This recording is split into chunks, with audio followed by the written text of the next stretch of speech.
Karena yang suka rubah-rubah firman cuma setan. Tidak mungkin kau dipakai oleh Tuhan, kau dipakai setan. Dan kau dengan orang-orang sejenismu yang suka kutip-kutip ayat Alkitab lalu ngaur, setan punya turunan kau. Kita mengasihi semua orang, tapi khusus yang gila-gila begini kita babat. Kita hormat semua orang. Mantap kan kayak NU kemarin, rapat NU. Di mana begitu? Sudah ada keputusan dari NU se-Indonesia, tidak boleh menyebut agama lain kafir. Hormat diberi. Itu dong, teladani. Jangan orang-orang Islam, semoga kalian ada nonton. Jangan percaya itu dong ditahan. Percaya dong tokoh-tokoh agama Islam kalian kayak NU tuh keren. Hargai orang beda agama. Kami tidak pernah ganggu agama kalian. Ini satu nih dia datang bikin kacau. Jangan percaya dia.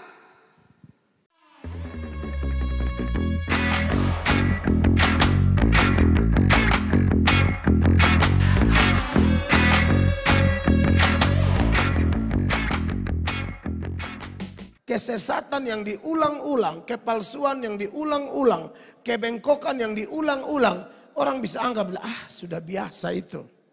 Ya, maka kita harus menyampaikan kebenaran berulang-ulang. Karena kalau kita lihat data firman Allah, memang Tuhan mau firman Allah itu disampaikan ulang-ulang. Jadi jangan bosan mendengar firman ulang-ulang. Coca-Cola itu sudah cukup terkenal, tapi sampai hari ini iklannya ada terus, Coca-Cola. Samsung sudah cukup terkenal, tapi kenapa perlu diulang? Supaya orang ingat terus Samsung, ya, iPhone, apa lagi? Coca-Cola dan lain sebagainya, diulang-ulang. Saya terpukul ketika dalam pertemuan pendeta-pendeta mereka ngomong itu. Bayangin aja, iklan-iklan begitu aja diulang-ulang terus. Masa Injil tidak diulang-ulang? Harus diulang-ulang terus. Saudara tahu salah satu penyakit kita manusia, suka cepat lupa.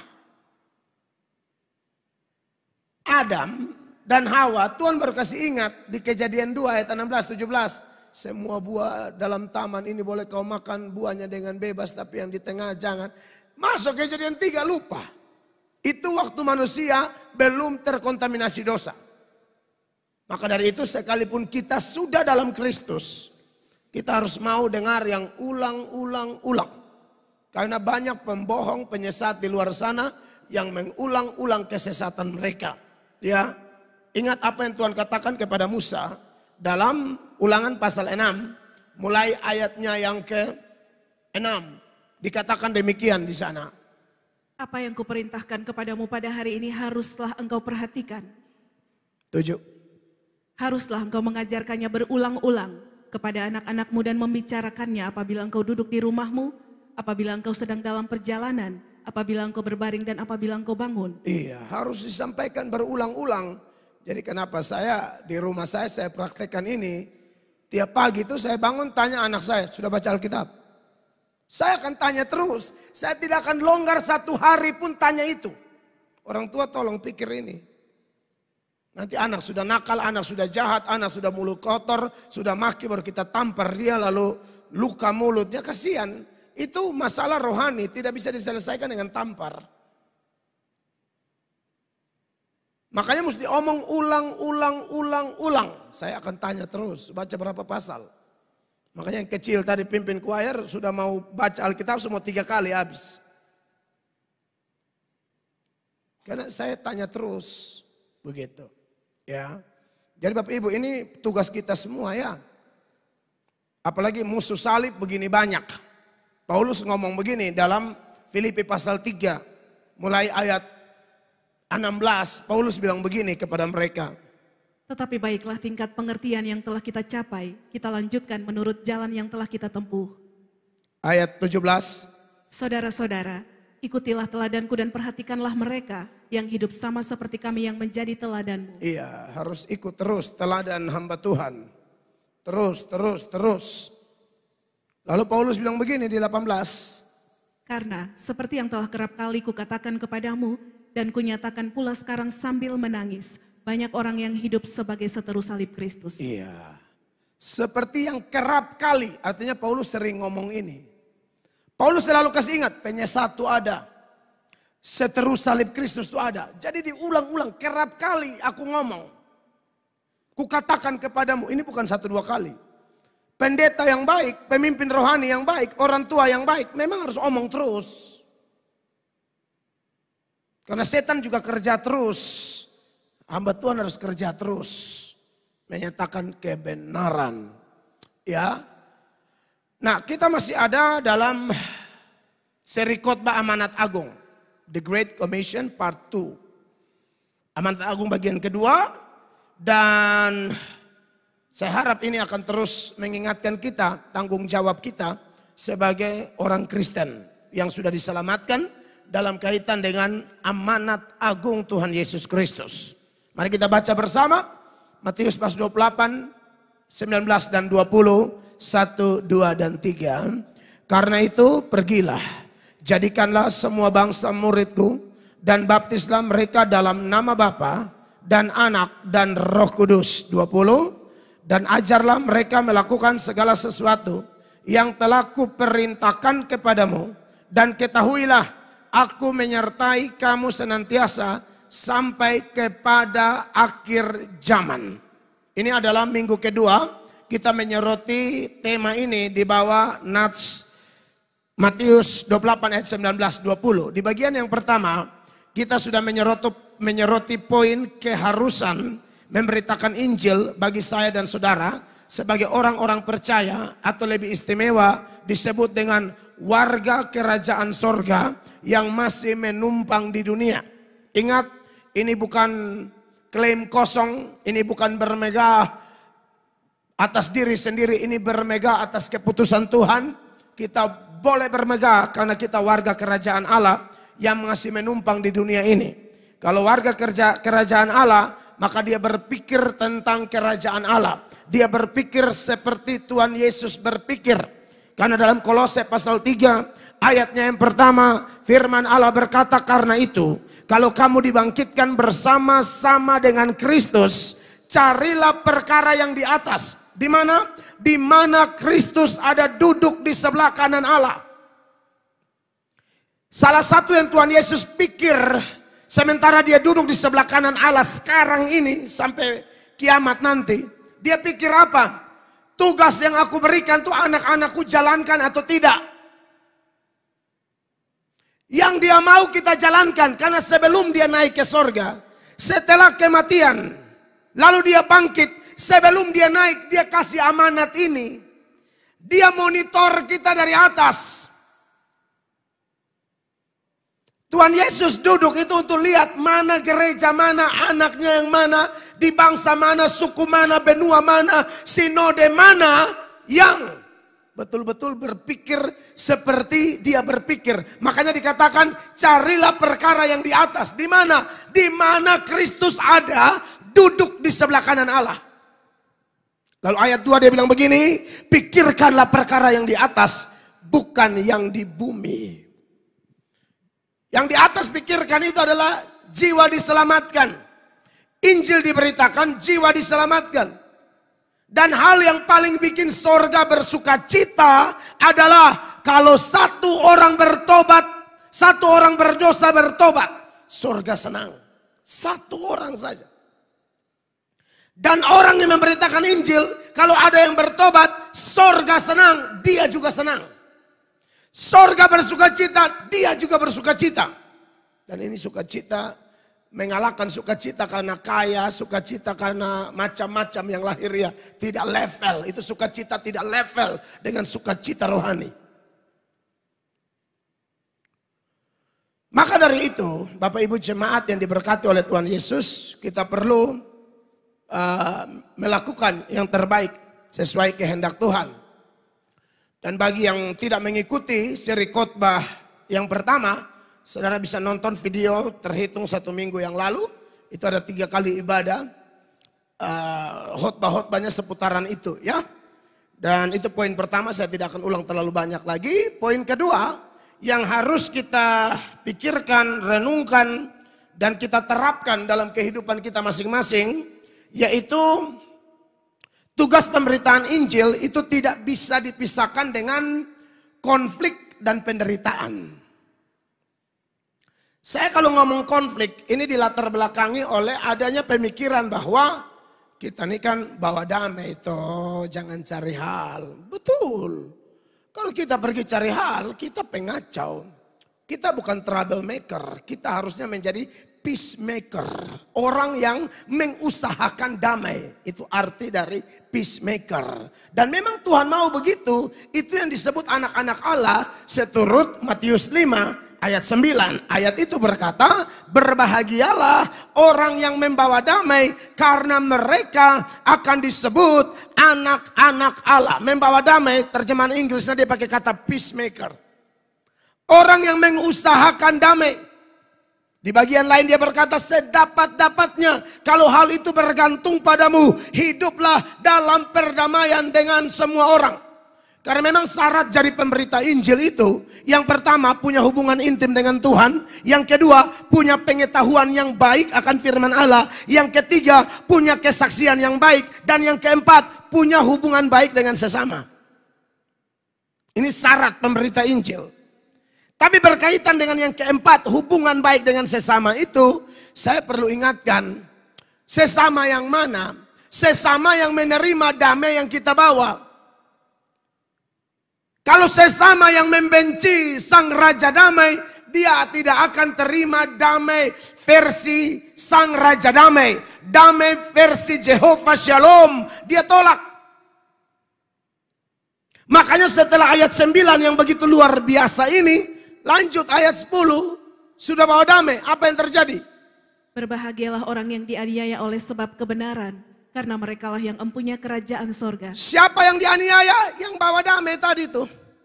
Karena membawa damai itu dengan dasar kebenaran. Tapi kok dianiaya? Itu fakta bahwa konflik tidak bisa dihindari. Bukan kita bikin kacau. Tapi orang-orang yang tolak Injil itulah yang bikin kacau. 11 dan 12.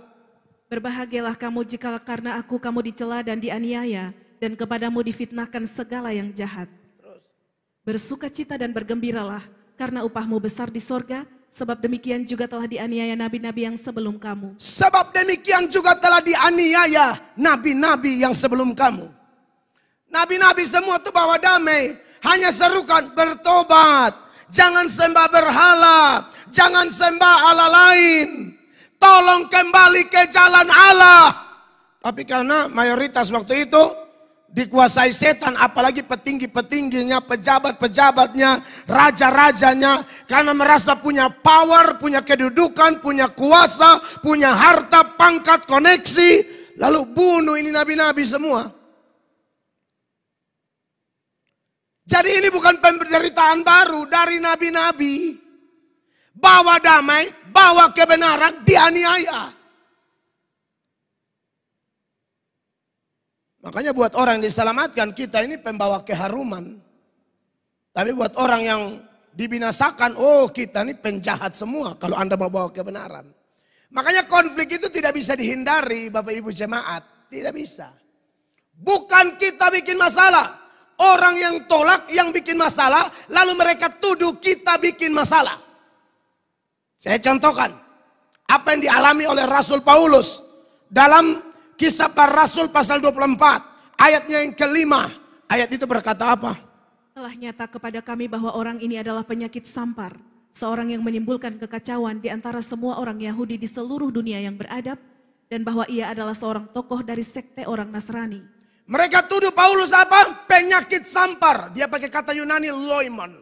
Loimon itu artinya sama, troublemaker. Paulus ini hanya bawa Injil, bawa kebenaran. Tapi musuh-musuh Injil, seteru-seteru salib menganggap Paulus apa? Pengacau. Ini Paulus bukan pengacau. Orang yang tolak kebenaran yang anggap Paulus kacau. Lalu mereka yang bikin kacau. Lalu mereka giring opini, giring orang. Sehingga semua lihat, oh pengacaunya Paulus. Bukan. Jadi Bapak Ibu jemaat yang diberkati oleh Tuhan Yesus. Rasanya sulit ya. Kalau pemberitaan Injil itu sekalipun Anda mau bawa damai. Sulit menghindar dari konflik. Beda hal kalau memang dia benar-benar penyesat seperti setan. Putar balik firman, adu domba Tuhan dengan manusia, adu domba manusia dengan manusia, adu domba gereja satu dengan gereja lain, adu domba pendeta lain dengan pendeta lain. Nah, itu memang murni penyesat. Tapi seperti Paulus, Petrus yang dianggap pengaco padahal beritakan kebenaran.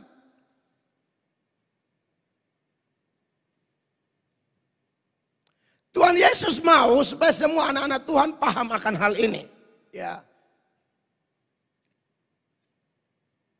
Kalau penyesat-penyesat seperti yang kami tanggapi beberapa waktu belakangan ini, ya kami tanggapi itu dengan kasih, itu sudah jelas-jelas salah, sesat ya.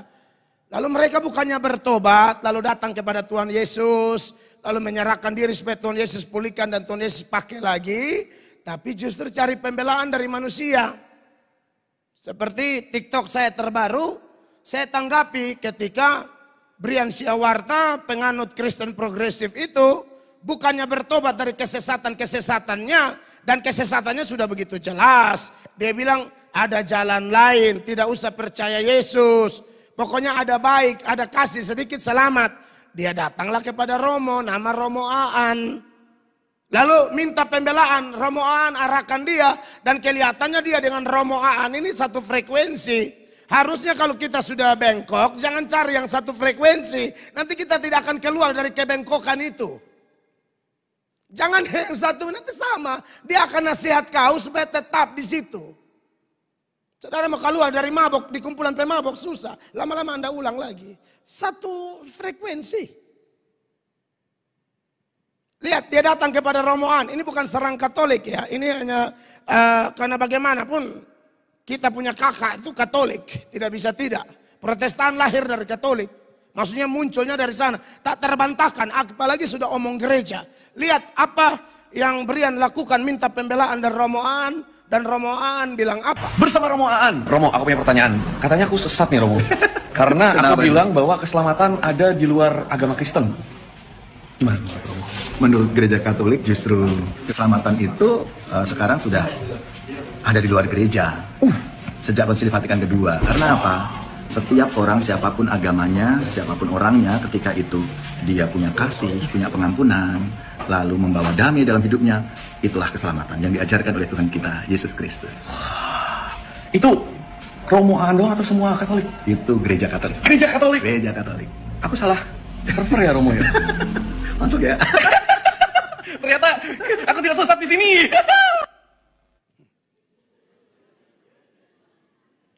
Jadi begini. Dia kan sudah jelas, dia punya ajaran itu tidak usah percaya Yesus juga selamat gitu kan. Tambah lagi Romo Aan bilang, oh dulu memang kalau dulu di gereja Katolik keselamatan hanya ada dalam gereja. Sekarang sudah ada di luar. Jadi berubah doktrinnya. Tapi saya pertanyakan ini dan saya bilang sama Romo Aan dalam tanggapan saya kepada beliau. Saya bilang kok Romo Aan beda dengan Romo yang berikut ini. Romo yang ini tidak, tetap ada dalam gereja. Tunjuk ke Tuhan. Romo, ini Romo Patris apa? Terserah, kalau Anda berada di luar gereja, ya mau tetap berada di luar gereja itu bukan urusan orang Katolik. Intinya tradisi iman yang diterima oleh gereja Katolik mengajarkan bahwa di luar gereja tidak ada keselamatan. Ya sekarang mana yang benar? Romo Aan atau Romo Patris ini? Romo Aan bilang sudah ada di luar. Terhitung dari Konsili Vatikan kedua ya. Dan Romo Patris pun tidak ada. Saya hanya omong ini karena bagaimanapun Katolik kakak kami. Kasihan orang Katolik bingung nanti ini mana yang betul. Tadi di live ibadah satu teman-teman Katolik nonton. Mereka bilang oh kami lebih percaya yang kedua. Bukan yang didatangin oleh Brian minta pembelaan. Dan lebih percaya yang kedua bahwa keselamatan memang hanya ada dalam gereja. Konteks gereja sebenarnya pasti Kristus. Maksudnya bukan organisasi yang menyelamatkan. Bukan. Kristus adalah kepala gereja. Makanya Romo Aan jangan karena alasan toleransi. Kita ini juga percaya Yesus satu-satunya jalan kebenaran dan hidup. Tapi kita sangat cinta orang Islam. Kita cinta orang Hindu. Kita hormat orang Buddha. Siapa bilang dengan menegaskan bahwa tidak ada jalan lain selain Yesus, lalu kami lihat Islam sebagai musuh, kami lihat Hindu sebagai musuh, kami lihat Buddha sebagai musuh. Tidak ada itu. Bukankah Alkitab kita dengan tegas dalam Galatia pasal 6 ayat 10 suruh berbuat baik kepada semua orang, tapi memang yang paling utama kawan-kawan seiman. Sama-sama 1, 2, 3. Karena itu selama masih ada kesempatan bagi kita, marilah kita berbuat baik kepada semua orang, tetapi terutama kepada kawan-kawan kita seiman. Tidak ada larangan berbuat baik untuk semua orang. Kalau ada acara di ini masjid dan mereka minta bantuan pemuda gereja jaga, kita harus jaga. Tapi jangan karena kita harus jaga lalu korbankan kebenaran, amanat agung, tidak bisa. Kita tetap usahakan kesejahteraan kota kita, sekalipun tidak semuanya satu iman dengan kita. Ini kan yang Yeremia sampaikan kepada orang Yehuda pada waktu mereka ada di pembuangan di Babel. Dalam Yeremia 29 ayat 7, doakan kota itu, usahakan kesejahteraan kota itu, karena kesejahteraannya kesejahteraan kamu juga. Perhatikan. Usahakanlah kesejahteraan kota kemana kamu aku buang. Iya. Dan berdoalah untuk kota itu kepada Tuhan, sebab kesejahteraannya adalah kesejahteraanmu. Ini ayat tidak suruh berdoa supaya mereka semua percaya Allah Yahweh. Tidak. Mereka tetap punya agama sendiri. Mereka tetap punya sesembahan sendiri di Babel. Tapi Tuhan bilang, tetap kau anak Tuhan, kau punya beban. Doakan dong negaramu, doakan dan provinsimu, doakan dong kota dan kabupatenmu, doakan dong pemimpinmu. Sekalipun Pak Jokowi agama Islam, dia harus ada dalam doa kita. Atau presiden berikut harus ada dalam doa kita. Tapi jangan bilang ada jalan lain. Itu dua hal yang tidak bisa dicampur adukan. Amin. Keselamatan cuma Yesus. Amin, kekasih Tuhan. Ini perlu karena saya lihat, kok jadinya kompromi begitu. Pandangan kayak Romo Aan tadi misalnya. Itu justru melemahkan semangat juang atau melemahkan amanat agung yang kita bahas. Buat apa lagi injili orang? Toh kalau dia ada kasih dia selamat. Ini kacau. Bahkan ada kasih yang kebablasan. Brian Siawarta itu, dia bilang kalau Habib Jafar masuk neraka, mendingan gue ikut dia aja deh. Bayangkan. Saking cintanya dia sama Habib. Tunjukin. Gua mau bilang nih sama lo semua nih. Perhatikan. Kalau Habib Jafar nggak masuk surga, dia masuk neraka karena dia bukan anak Tuhan Yesus. Gue ikut dia aja deh. Nah lo, apa coba? Kok jadi begini urusannya? Jadi mau tuh semua masuk surga, tapi usah pakai kok jadi lu yang atur? Tuhan Yesus punya aturan. Kalau Habib Jafar nggak masuk surga, dia masuk neraka kan dia bukan anak Tuhan Yesus, gue ikut dia aja deh. Jangan. Kalau kena pendeta akan kalian, lu pisan sudah. Tapi kita kan kasihan lu. Neraka tuh panas kawan. Kasih itu identik dengan apa Bapak Ibu? Pengorbanan. Dia ini berkorban, kelihatannya penuh kasih. Apakah ini kasih? Mari saya buktikan dengan data. 1 Korintus 13 mulai ayat 1. Ini bukan kasih, ini kebodohan sebenarnya. Orang bodoh itu kalau diam tidak tahu kebodohannya. Tapi kalau orang bodoh mulai ngomong, di situ ketahuan betapa bodohnya dia. Baca ayatnya. Sekalipun aku dapat berkata-kata dengan semua bahasa manusia dan bahasa malaikat, tetapi jika aku tidak mempunyai kasih, aku sama dengan gong yang berkumandang dan canang yang gemerincing. Ini kasih yang kasih Kristus punya ya. Kasih karena produk Roh Kudus ya. 2. Sekalipun aku mempunyai karunia untuk bernubuat, dan aku mengetahui segala rahasia, dan memiliki seluruh pengetahuan. Dan sekalipun aku memiliki iman yang sempurna untuk memindahkan gunung, tetapi jika aku tidak mempunyai kasih, aku sama sekali tidak berguna. 3 yang saya mau persoalkan. Dan sekalipun aku membagi-bagikan segala sesuatu yang ada padaku, bahkan menyerahkan tubuhku untuk dibakar, tetapi jika aku tidak mempunyai kasih, sedikit pun tidak ada faedahnya bagiku. Kasih identik dengan apa? Pengorbanan. Ini ayat bilang bagi-bagi sesuatu. Bahkan beri diri dibakar, tapi tidak kategori punya kasih loh. Dia mau masuk neraka gara-gara kalau orang tidak percaya Yesus masuk neraka, gue dibakar aja deh, kira-kira begitu. Itu punya kasih. Alkitab ini berkata, dan sekalipun aku membagi-bagikan segala sesuatu yang ada padaku, bahkan menyerahkan tubuhku untuk dibakar, tetapi jika aku tidak mempunyai kasih, sedikit pun tidak ada faedahnya bagiku. Bisa tidak orang berkorban demi kesesatan? Bisa. Seperti bro kita ini. Tapi saya yakin dia tidak berani masuk neraka. Dia hanya karena podcast jadi suasana di AC baru omong neraka itu sana nyambung. Coba, benar-benar. Coba lu di depan Abu Ra'o, ada CI, ada Pangam. Lu bilang, gue neraka aja deh. Gak usah ke neraka, lu masuk aja di situ. Itu karena omong asal bunyi, antara otak, hati tidak connect semua. Ya, kita ini kan mesti selaras ya. Apa yang kita omong, apa yang kita pikir, apa yang kita imani harus selaras. Jangan pikir lain, iman lain, omong lain, kelainan.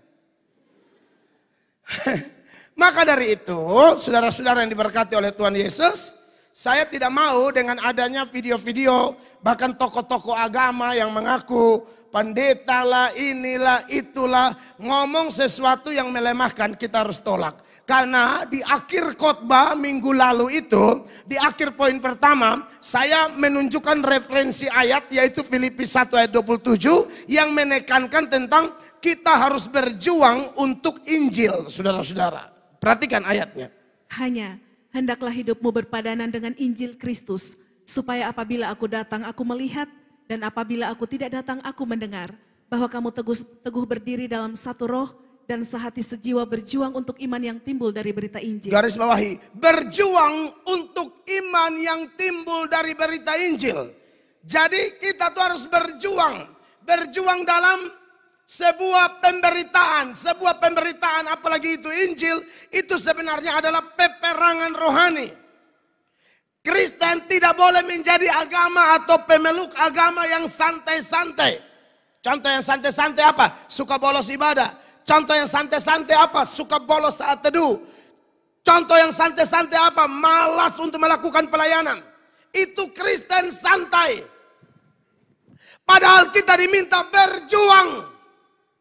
Makanya amanat agung dimulai dengan kata apa? Pergilah. Itu pergi berjuang. Pergi berperang secara rohani. Bukan secara jasmani.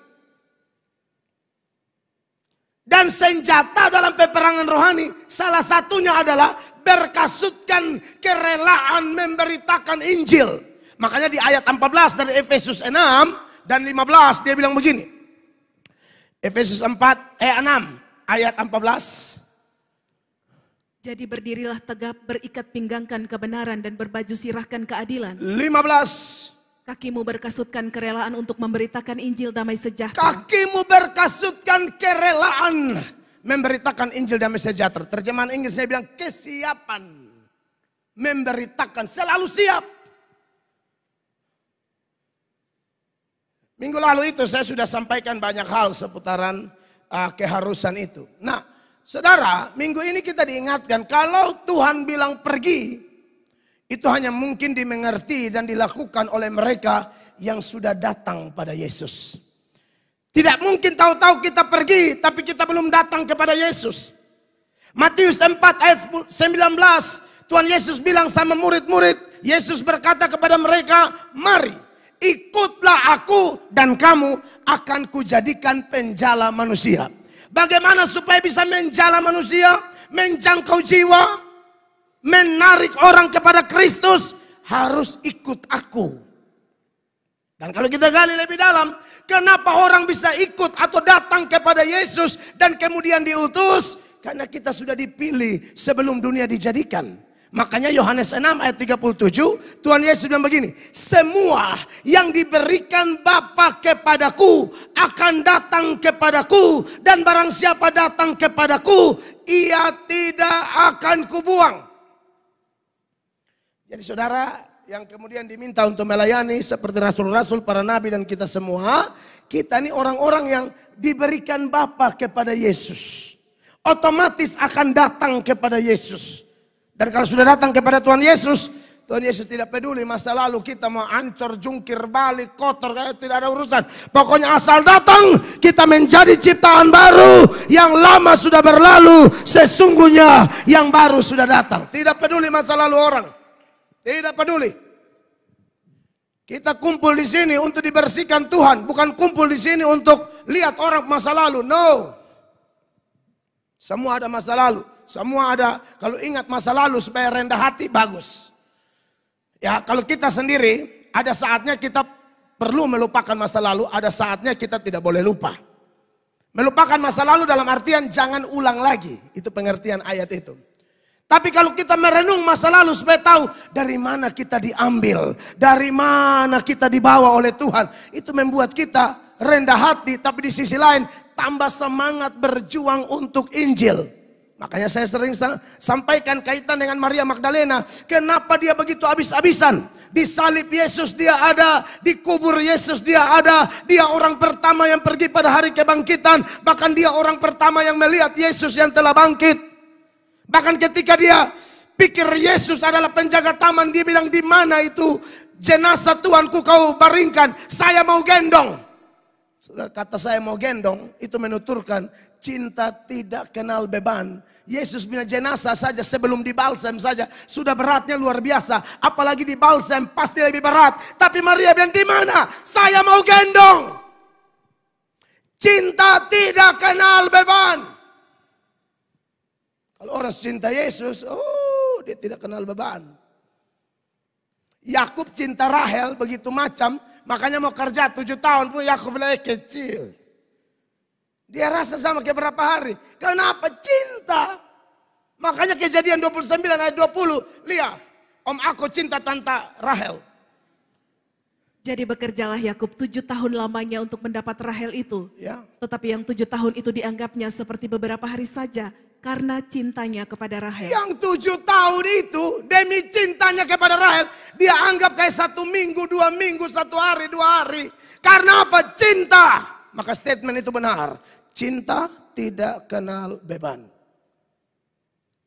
Anda cinta Yesus? Yohanes 14 ayat 15, Tuhan Yesus omong hal senada. Sama-sama baca, 1, 2, 3. Jikalau kamu mengasihi aku, kamu akan menuruti segala perintahku. Amin, kekasih Tuhan. Maria Magdalena terlalu cinta Yesus. Makanya dia bilang, di mana itu jenazah? Saya mau gendong dia. Seorang perempuan. Dan Alkitab mencatat, kenapa dia melakukan itu? Karena dia punya pengalaman rohani.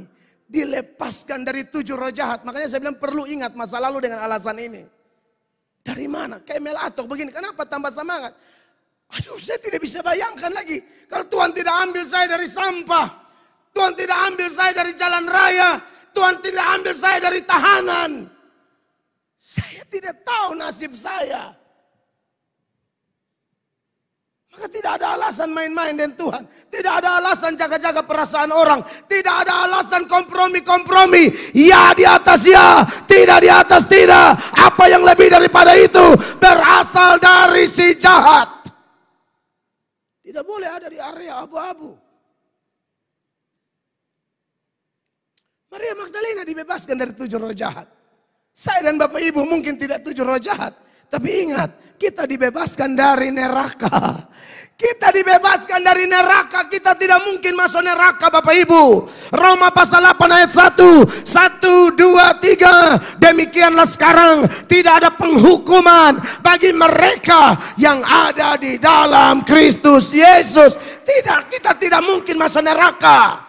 Mendengar ini Bapak Ibu tenang-tenang saja. Mendengar ini Bapak Ibu apatis saja. Tidak mungkin. Orang yang ada Roh Kudus, warga kerajaan Allah yang masih ada di sini, dengar ini, kita terbakar. Menyala jemaat Tuhan. Menyala. Kau bilang abang tapi ada kakak dan adik juga. Ya udah jemaat, menyala jemaat. Haleluya. Amin, kekasih Tuhan. Kita tidak bisa tinggal diam.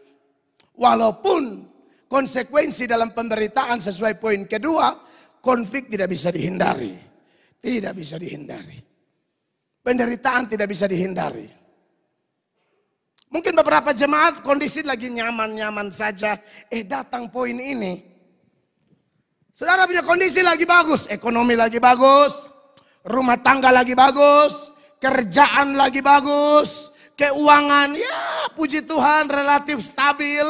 Ada yang meningkat, ada yang kurang dikit tapi tidak begitu pengaruh. Rekan-rekan bisnis hubungan baik. Koneksi-koneksi semua pada aman. Datanglah khotbah. Konflik tidak bisa dihindari. Penderitaan tidak bisa dihindari. Memang kadang-kadang seperti kasus begini.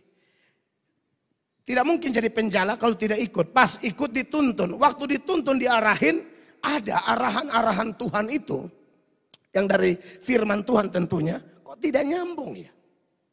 Tidak relevan. Yang relevan itu begini. Kalau saudara datang gereja. Ada masalah sama seseorang. Lalu khotbah datang. Ampunilah. Supaya kamu diampuni. Itu nyambung namanya. Saudara lagi masalah berat, datang lalu khotbah datang bilang, pencobaan-pencobaan yang kamu alami adalah pencobaan-pencobaan biasa yang tidak melebihi kekuatanmu. Sebab Allah setia, Dia akan memberi engkau jalan keluar sehingga engkau sanggup menanggungnya. Waduh, nyambung sekali. Saudara yang belum nikah, tahu-tahu datang dalam khotbah pendeta khotbah, jangan menjadi pasangan yang tidak seimbang. Cari yang seiman. Itu cocok. Tapi kadang-kadang tidak nyambung. Kita sudah nikah. Pendeta khotbah itu ayat. Untuk apa? Apakah tidak nyambung? Bukan tidak nyambung. Saudara kan punya anak. Punya adik. Punya kerabat. Bukan nyambung untuk kamu. Tuhan kasih ke kita. Kita bimbing anak kita. Jadi tidak ada khotbah tidak nyambung. Karena firman Allah yang pergi tidak akan kembali dengan sia-sia. Khotbah sekarang, besok belum nyambung. Cek 2 hari kemudian. Cek 3 hari kemudian. Cek 1 minggu kemudian. Cek 2 minggu kemudian. Pokoknya kapanpun waktunya. Khotbah itu pasti nyambung. Makanya harus perhatikan baik-baik. Waktu pendeta khotbah.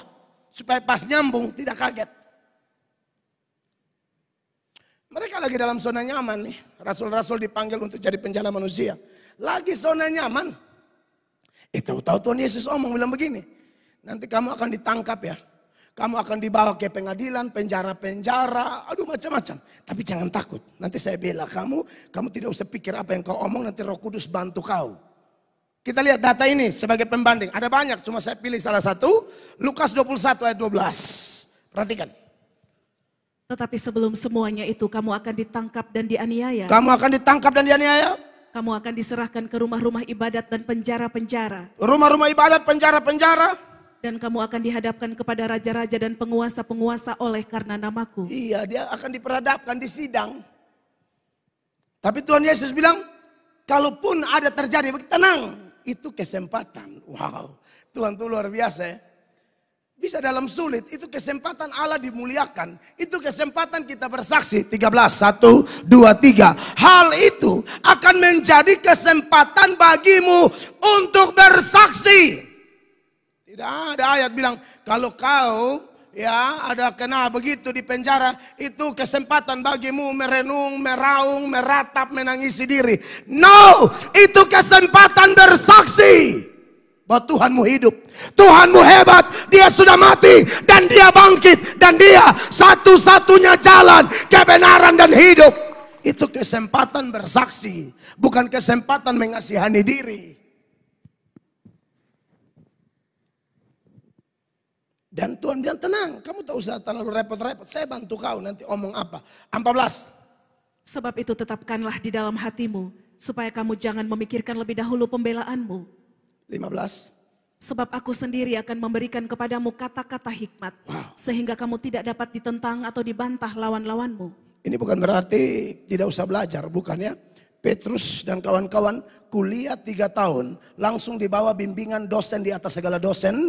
Guru di atas segala guru. Yang tidak ada cacat dan celah namanya Tuhan Yesus. Guru mereka ajar mereka. Jadi bukan tidak belajar, tapi sekalipun kita belajar, tapi Roh Kudus itu perlu ada. Sekolah teologi tinggi-tinggi, tapi tanpa Roh Kudus nanti ketergantungan teks.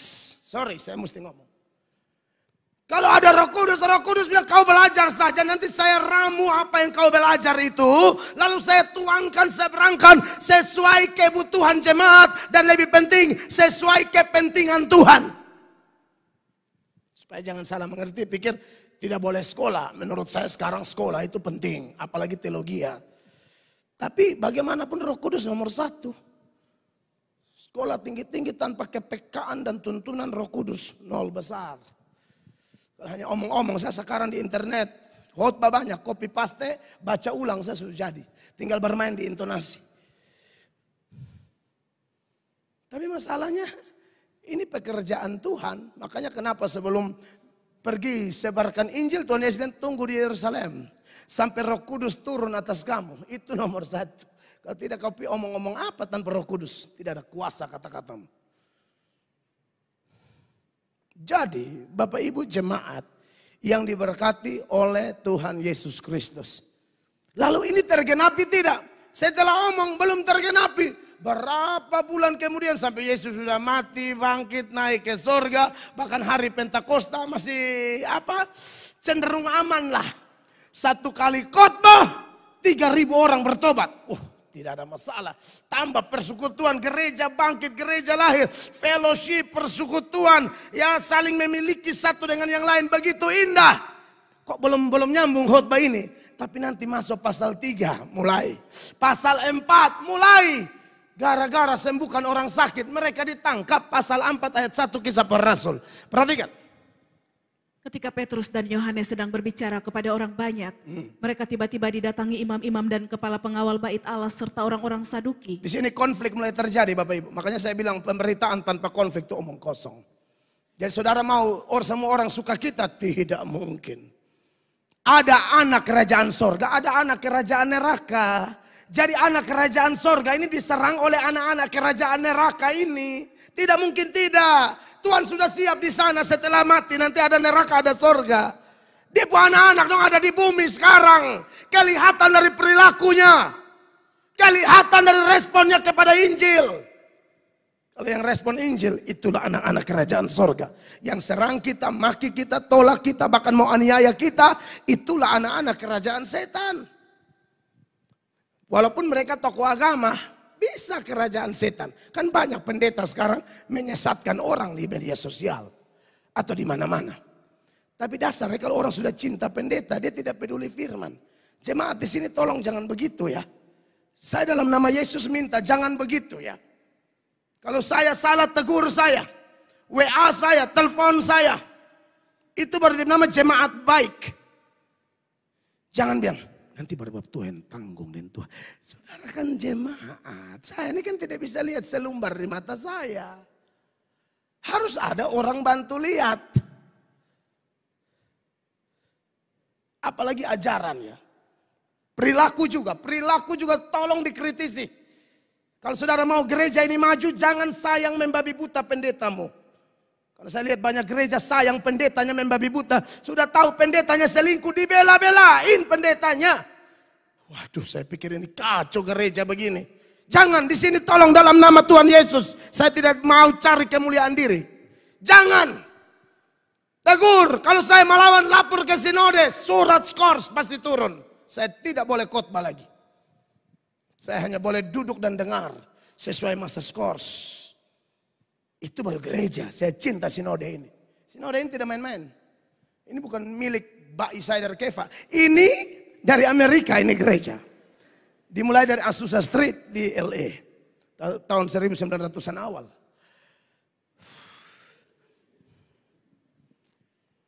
Ini baru sinode. Makanya saya suka ini sinode. Begitu dong. Pendeta yang kapal-kapal batu. Lu mau kemana? Mau suruh jemaat ikut Tuhan Yesus, pendetanya tidak ikut Tuhan Yesus. Pendetanya belum jadi domba, sudah mau jadi singa.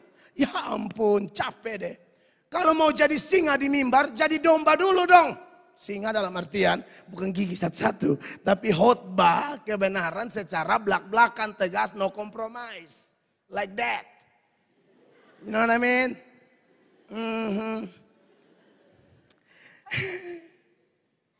Jadi jemaat yang diberkati Tuhan.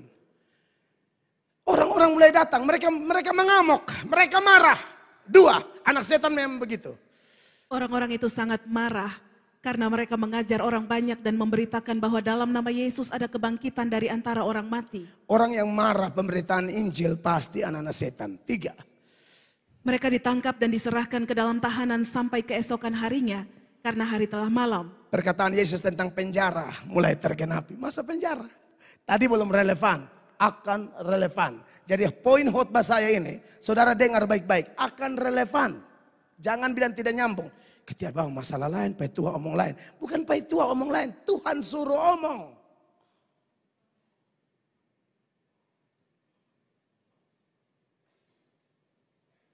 Empat. Tetapi di antara orang yang mendengar ajaran itu banyak yang menjadi percaya.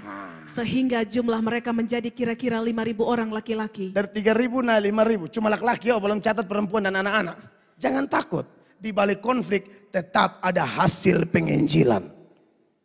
Makanya gereja yang maju biasanya gereja yang bicara kebenaran lalu diserang. Tenang, anak Tuhan punya prinsip. Semakin dihambat, semakin merambat. Semakin ditekan, kita akan semakin keluar sebagai pemenang. Pemazmur bilang apa? Anak Tuhan itu seperti pohon korma. Orang benar itu seperti pohon korma. Saudara-saudara. Pohon korma itu tanam di padang gurun, minta maaf. Gali lubang sampai berapa meter ke dalam karena air susah di padang gurun. Lalu tanam benihnya lalu tekan dengan batu. Tetapi waktu itu pohon korma tumbuh, dia tendang kasih geser itu batu. Itu orang benar. Lu mau bikin susah kami punya jaminan firman Allah. Di mana Allah kami berkata, aku di pihak kamu. Tuhan di pihak kita. Itu batu pasti terbongkar. Amin, Bapak Ibu terkasih. Anak Tuhan ditekan semakin kuat. Kalau bukan anak Tuhan ditekan, dia ikut itu tekanan, hancur lembek sampai rata dan tanah. Anak Tuhan tidak. Kau tekan saya tambah tabakar. Kau tekan saya tambah menyala. Karena roh yang ada padaku lebih besar daripada roh apapun yang ada dalam dunia ini, kata Tuhan. 5. Pada keesokan harinya pemimpin-pemimpin Yahudi serta tua-tua dan ahli-ahli Taurat mengadakan sidang di Yerusalem. Wah, ini Yesus punya omongan satu-satu mulai. Penjara, sidang, rumah ibadat, pokoknya kau akan kena. Tapi tenang, itu kesempatan bersaksi, makanya panen jiwa. 6. Dengan imam besar Hanas dan Kayafas, Yohanes dan Alexander dan semua orang lain yang termasuk keturunan imam besar. Pembesar semua. Tuhan Yesus tuh, dia omong tidak pernah meleset. 7. Lalu Petrus dan Yohanes dihadapkan kepada sidang itu dan mulai diperiksa dengan pertanyaan ini. Dengan kuasa manakah atau dalam nama siapakah kamu bertindak demikian itu? Saudara lihat di sini. Orang-orang benar pemberita Injil disidang kayak penjahat. Tapi itulah penggenapan nubuat Yesus. Tapi Tuhan Yesus bilang apa tadi? Waktu itu kamu tenang. Saya akan bantu kamu. Dan itu terjadi juga. Ayat 8 saya baca buat saudara. Maka jawab Petrus penuh dengan Roh Kudus. Haleluya.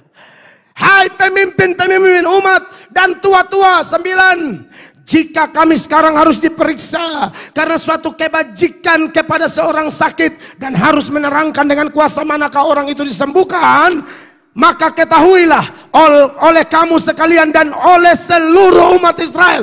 Tambah tabakar, ini baru anak Tuhan. Saya punya idola-idola di para rasul ini. Luar biasa, saya sudah tidak idolakan lagi pendeta-pendeta sekarang. Kebanyakan muka uang, hanya motivasi uang. Motivasi nama sinode, motivasi nama gereja. Sudah tidak pikirin, saya tidak idola kau. Saya idola para rasul. Omong-omong betul, lu tambah tekan, saya tambah tabakar. Asal benar. Ketahuilah oleh kamu sekalian dan oleh seluruh umat Israel bahwa dalam nama Yesus Kristus orang Nazaret yang kamu salibkan, artinya mereka bukakan dosa dari orang-orang, kalian yang salibkan dia. Ini pengkhotbah top. Ini sudah posisi terancam ini.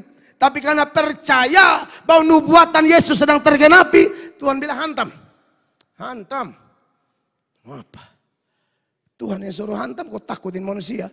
Tidak ada satu rambut di kepala kita pun bisa jatuh ke tanah di luar kehendak Bapa kita di sorga. Takut bayangan apa? Ya, Tetapi yang telah dibangkitkan Allah dari antara orang mati, bahwa oleh karena Yesus itulah orang ini berdiri dengan sehat sekarang di depan kamu. 11. Yesus adalah batu yang dibuang oleh tukang-tukang bangunan, yaitu kamu sendiri. Kamu yang buang. Namun ia telah menjadi batu penjuru. Dan 12 inilah muncul satu inti Injil dalam salah satu ayat yang luar biasa yang dipakai oleh para penginjil. Adalah ayat berikut ini, akibat dipenuhi Roh Kudus. Petrus ngomong ini, 1, 2, 3. Jemaat dan keselamatan tidak ada di dalam siapapun juga selain di dalam Dia. Sebab di bawah kolong langit ini tidak ada nama lain yang diberikan kepada manusia yang olehnya kita dapat diselamatkan.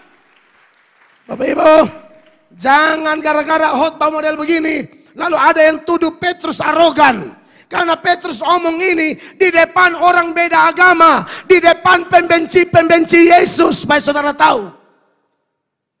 Semua yang sidang itu benci Yesus, tapi dia bilang, kamu tidak mungkin selamat kalau kau tidak terima Dia. Makanya saya tidak setuju dengan romoan tadi. Apalagi model-model Brian begitu.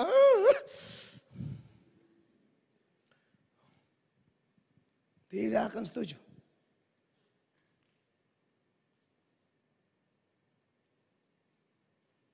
Tadi selesai ibadah satu, pendeta Petra Vanggedaya telepon saya di belakang. Dia beri semangat. Pendeta Petra juga seorang pengkhotbah luar biasa, anak NTT asli. Tapi lagi pelayanan di Jawa, kita baru muncul-muncul sekarang, Petra sudah dari dulu. Telepon beri semangat, mantap adik.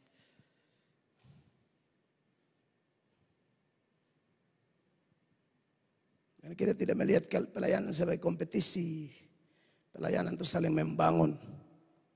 Amin, kekasih Tuhan. Saudara yang diberkati oleh Tuhan Yesus. Tidak ada keselamatan. Di depan orang beda agama semua nih. Jadi jangan bilang pendeta arogan. Kalau di depan orang semua dia bilang, tidak percaya Yesus masuk neraka.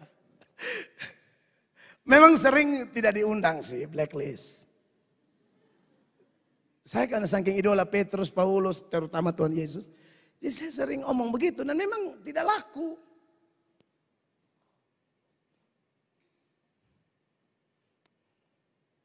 Saya senang, saya khotbah di kejaksaan, Pak Kejati yang lama sudah pindah, dia Muslim, dia hadir. Saya lagi jelaskan tentang di bawah kolong langit tidak ada nama lain. Tapi enak, Pak Kejati goyang-goyang kepala saja ya. Lalu pejabat-pejabat di kejaksaan juga bilang, aduh Bapak terima kasih Bapak nyatakan kebenaran. Memang mesti begitu. Mungkin Bapak Ibu pejabat bukan pengkhotbah, tapi kan tahu siapa pengkhotbah. Undang, jangan undang saya berdoa, saya punya karunia itu khotbah. Karena kalau saudara undang saya berdoa, di dalam doa itu saya berkhotbah. Ah itu masalah tuh, ya kan? Minimal begini, Bapak memang kata undang doa sama renungan sedikit. Ah itu saya tenang, itu lebih bijak daripada hanya bilang doa. Adalah dalam acara pemerintah kan. Saya diundang. Memang mereka sudah bilang kalau dia nih khotbah jangan, tapi memang harus ada acara menghadap Tuhan. Tapi tidak usah pakai khotbah, doa saja. Waktu itu ada menteri, gubernur semua, wakil gubernur semua. Wah ini badan pengadaan toh, bidang pengadaan, aulail tar. Waktu saya naik itu memang pejabat beberapa muka suka sama sekali. Satu semuanya kenapa undang dia gitu kan. Nah pergi itu bukan doa. Mari kita baca ayat. Karena biasa bakal diundang doa tuh aduh rasa kurang enak. Dalam doa itulah ayat-ayat keluar. Khotbah bukan ayat teguran. Aduh saya pikir-pikir. Saya pulang tuh belajar Alkitab kembali. Ini salah kok benar begitu. Tapi saya mendoakan betul-betul ya. Kan mendoakan boleh klaim firman. Saya pernah dengar itu ajaran. Nehemia berdoa klaim firman. Boleh dong di hadapan Allah. Klaim firman bukan untuk serang orang. Klaim firman untuk pegang bahwa firman Allah itu tidak mungkin salah. Contoh dalam Yeremia pasal 1 Nehemia.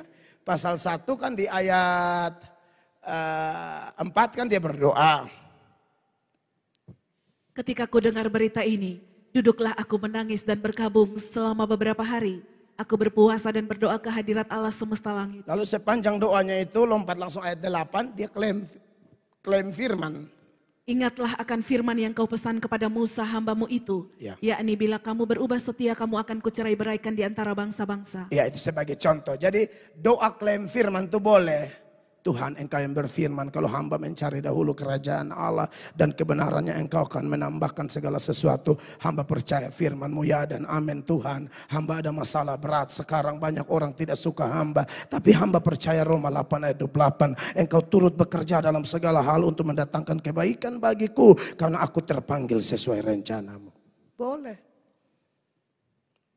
Memang sulit kalau Anda tidak hafal ayat. Tuhan pokoknya ada di Alkitab. Kalau Tuhan bisa omong, Tuhan utus malaikat, tanya dia di mana. PL, kok PB, tanya. Kok ada di Alkitab?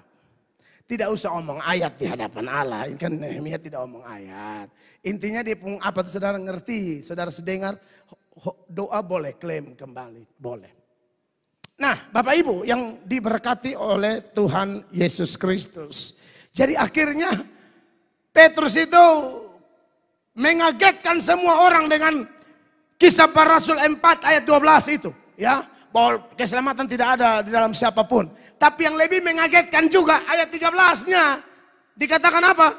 Ketika sidang itu melihat keberanian Petrus dan Yohanes dan mengetahui bahwa keduanya orang biasa yang tidak terpelajar. Yes. Heranlah mereka dan mereka mengenal keduanya sebagai pengikut Yesus. Oke, boleh tidak terpelajar tapi Yesus bilang, kau menghadap, saya yang kasih kuasa sama kau. Itu yang mereka kaget. Omong begini hebat nih, padahal kami tahu nih. Tidak sekolah, ini kan nelayan-nelayan miskin di Galilea sana. Tapi lihat, mereka punya berani. Imam besar juga tidak ada khotbah model kayak mereka. Mau bilang Kayafas, tidak ada setegas mereka. Langsung semua tahu pengikut Yesus memang lain. Amin. Orang harus tahu siapa kita. Kalau kita pamer motivasi untuk kemuliaan diri salah. Tapi Alkitab bilang kamu punya kebaikan harus diketahui orang. Itu maksudnya tunjukkan bahwa saya milik Kristus. Itu beda. Ada saat dimana kita tidak boleh tunjukkan kebaikan kalau motivasi salah. Tapi kalau motivasi benar demi kemuliaan Allah harus tunjukkan. Harus tunjukkan. Makanya Filipi 4 ayat 5 mengatakan apa di sana? Hendaklah kebaikan hatimu diketahui semua orang. Tuhan sudah dekat. Harus diketahui. Beda dengan ayat bilang kasih tangan kiri, tangan kanan, jangan tahu. Nah, itu memang kasusnya adalah orang-orang itu pamer. Nah itu tidak boleh. Tapi kalau kasih tahu dengan tujuan merangsang orang lain. Supaya orang lain juga berkontribusi untuk kemuliaan Allah. Good. Bagaimana kita sudah tunjukkan? Harus tunjukkan.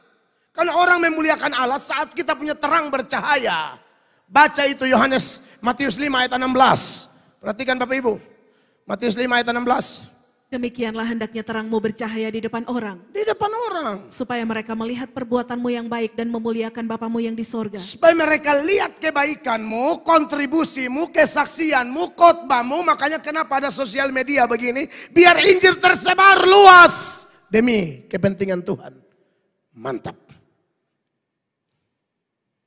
Jadi Bapak Ibu jemaat, memang kalau beritakan seperti ini pasti ada hal-hal yang tidak enak yang harus kita alami.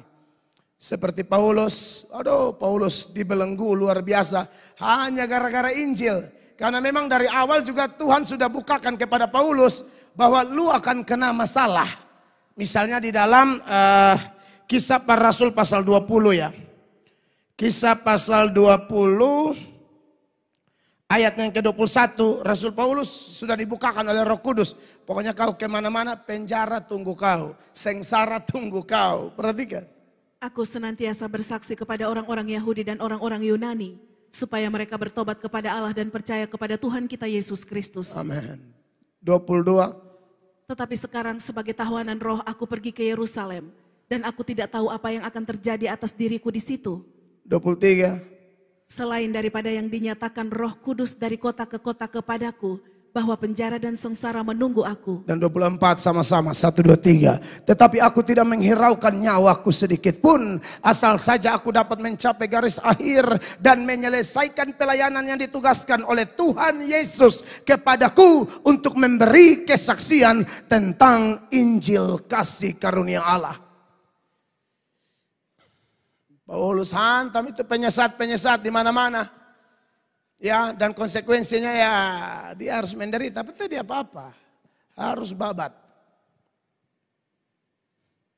Saya kemarin tanggapi ini mualaf satu. Coba siap di video dulu. Don Ditan, dia suka kutip-kutip ayat baru ajar bikin kacau. Iblis satu nih, perhatikan. Dia memang iblis, omong saja. Memang. Saya bisa buktikan bahwa dia iblis punya anak. Lihat ini satu. Wih, omong iblis dan mau keluar. Tuh nih, sampai 23 nih. Apa katanya? Bukan setiap orang yang berseru kepadaku, Tuhan, Tuhan akan masuk ke dalam kerajaan surga, melainkan dia yang melakukan kehendak Bapakku yang di surga. Pada hari terakhir banyak orang yang akan berseru kepadaku, Tuhan, Tuhan, bukankah kami bernubuat demi namamu? Dan mengusir setan demi namamu? Dan mengadakan banyak mujizat demi namamu juga. Pada waktu itulah aku akan berterus terang kepada mereka dan berkata, aku tidak pernah mengenal kamu, inyalah daripadaku, kamu sekalian pembuat kejahatan. Sekarang umat mana yang nyebut Yesus sebagai Tuhan? Kristen. Kristen. Umat mana yang bernubuat dalam nama Yesus? Kristen. Umat mana yang membuat mujizat dalam nama Yesus? Kristen. Umat mana yang mengusir setan dalam nama Yesus? Kristen. Kata Yesus apa? Nyala. Nah lo, gimana dong? Dia aja nggak mau istilahnya. Lucu bodoh amat. Jadi dia tidak mungkin ajak bicara dengan Kristen-Kristen yang belajar dia tidak mau. Tapi ini yang jarang ke gereja, itu Kristen mungkin temannya. Beberapa Kristen disuamong. Pernah baca Alkitab, aduh udah 2 tahun nih gak baca-baca nih. Mati lo. Mati. Ditelan habis sama Don Ditan. Don Ditan kan dia punya Alkitab semua. Terjemahan Septuaginta jadi ada, bayangin aja. Septuaginta terjemahan bahasa Alkitab 200 tahun sebelum Yesus lahir tuh. Septuaginta yang dipakai terjemahan Alkitab bahasa Ibrani ke bahasa Yunani. Itu Septuaginta namanya. Dia punya. Pendetanya belum tentu punya. Nah, saudara-saudara. Orang-orang kayak begini, ini tak bisa dihindari. Musuh-musuh Injil. Ya, musuh Injil Kristus harus ditanggapi.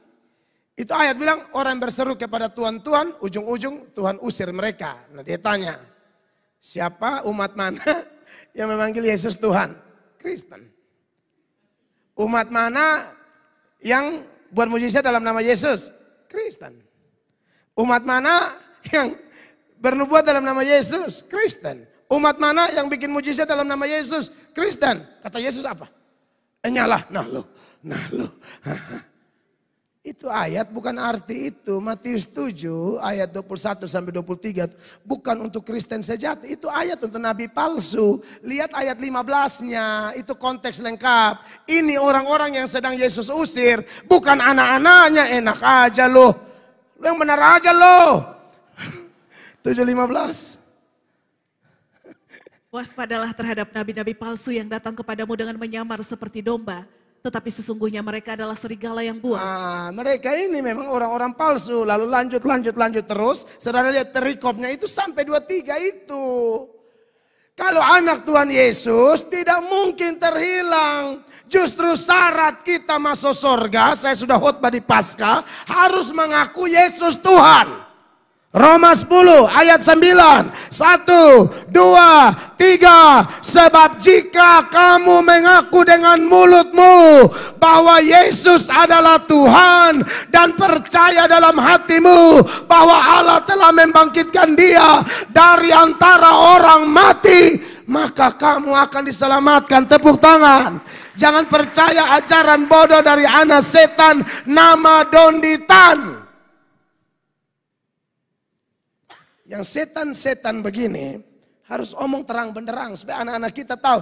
Pasin setan lewat dong geser, jangan nonton. Itu maksud saya. Kenapa kok saya punya dasar apa bilang Don Ditan anak setan? Karena yang suka rubah-rubah firman cuma setan. Tidak mungkin kau dipakai oleh Tuhan, kau dipakai setan. Dan kau dengan orang-orang sejenismu yang suka kutip-kutip ayat Alkitab lalu ngaur, setan punya turunan kau. Kita mengasihi semua orang, tapi khusus yang gila-gila begini kita babat. Kita hormat semua orang. Mantap kan kayak NU kemarin, rapat NU. Di mana begitu? Sudah ada keputusan dari NU se-Indonesia, tidak boleh menyebut agama lain kafir. Hormat diberi. Itu dong, teladani. Jangan orang-orang Islam, semoga kalian ada nonton. Jangan percaya itu dong ditahan. Percaya dong tokoh-tokoh agama Islam kalian kayak NU tuh keren. Hargai orang beda agama. Kami tidak pernah ganggu agama kalian. Ini satu nih dia datang bikin kacau. Jangan percaya dia. Ini kalau di TikTok rame nih. Tapi begini, saudara, memberitakan Injil tidak bisa menghindar. Amin. Tidak bisa. Harus buktikan dengan data. Saya sudah tunjukkan toh kenapa Apolos menjadi begitu berguna bagi jemaat. Yang pertama kasih karunia Allah dan manifestasi kasih karunia Allah. Apolos itu membantah ajaran-ajaran ngaur dengan kitab suci sehingga jemaat kuat. Tunjukkan Kisah 18, saya semua habis, ayat 27, 28, 27. Karena Apolos ingin menyeberang ke Akaya, saudara-saudara di Efesus mengirim surat kepada murid-murid di situ supaya mereka menyambut dia. Setibanya di Akaya maka ia oleh kasih karunia Allah menjadi seorang yang sangat berguna bagi orang-orang yang percaya. Menjadi seorang yang sangat berguna bagi orang-orang percaya dalam hal apa? 28 saya baca. Sebab dengan tidak jemu-jemunya ia membantah orang-orang Yahudi di muka umum dan membuktikan dari kitab suci bahwa Yesus adalah Mesias. Pembela iman kayak begini harus didoakan, harus didukung. Amin. Konsekuensi pasti ada, penderitaan pasti ada, tapi kita tidak takut sebab kita anak Allah memang harus menderita. Tapi di balik penderitaan ada kemuliaan. Saya tutup dengan nats penutup berikut ini. Roma 8 mulai ayat 16. Sama-sama baca jemaat. 1, 2, 3. Roh itu bersaksi bersama-sama dengan roh kita bahwa kita adalah anak-anak Allah. Apakah kita benar-benar anak Allah? Lihat ayat 17-nya. Harus dilewati ini. Dan jika kita adalah anak, maka kita juga adalah ahli waris. Maksudnya orang-orang yang berhak menerima janji-janji Allah yang akan menerimanya bersama-sama dengan Kristus, yaitu jika kita menderita bersama-sama dengan Dia, supaya kita juga dipermuliakan bersama-sama dengan Dia. Ingat seri khotbah beberapa minggu yang lalu, waktu saya ada di Amerika, teman-teman saya tugaskan khotbah. Temanya apa? Tidak ada mahkota tanpa salib. Mau pakai mahkota, pikul salib. Menderita bersama-sama Kristus, dipermuliakan juga bersama-sama Kristus. Jangan takut dengan penderitaan ini, kecil. Di balik penderitaan ada kemuliaan. 18, 1, 2, 3. Sebab aku yakin bahwa penderitaan zaman sekarang ini tidak dapat dibandingkan dengan kemuliaan yang akan dinyatakan kepada kita. Beri tepuk tangan yang meriah.